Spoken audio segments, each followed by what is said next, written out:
Oh, I know what I was going to say. Like once the U.S. has defaulted on its debt, do you know when? Do you know this? Do you know the circumstances? I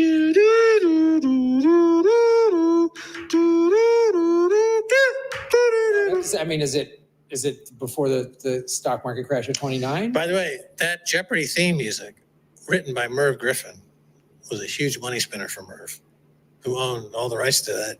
Merv Griffin made so much money. He owned almost every TV show that came out in the 70s.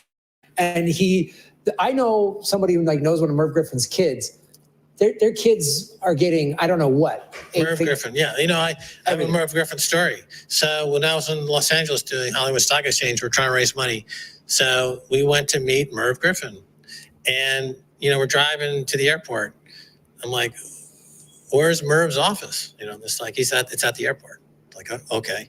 So we pull in, park the car, and we go to Merv's office. And it's like a very nondescript box. Middle of the airport, there's Merv, like, wow, Merv Griffin.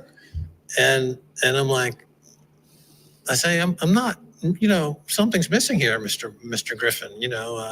You're a media mogul, and this doesn't seem like a very interesting office. So what's wrong? He goes, well, hold on.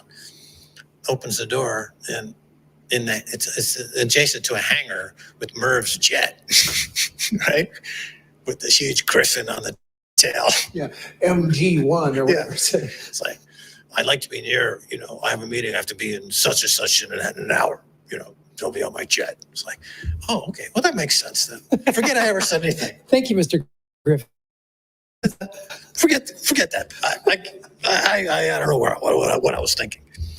So anyway, before I went on that digression, let's wrap up here. What was I saying? You said, what was the last time the U.S. So in 1971, the thing is, when Nixon closed the gold window, it's because America essentially defaulted on its debt to Great Britain because the Great Britain was demanding their gold back, and I might be mangling this slightly, but essentially they wanted their gold back, and Nixon said no, and he paid them in dollars.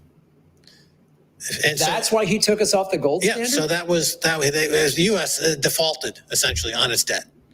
It was a U.S. default on its sovereign debt, and people don't terms, but that's essentially what happened. So we have defaulted on our debt in a reasonably recent past under Nixon.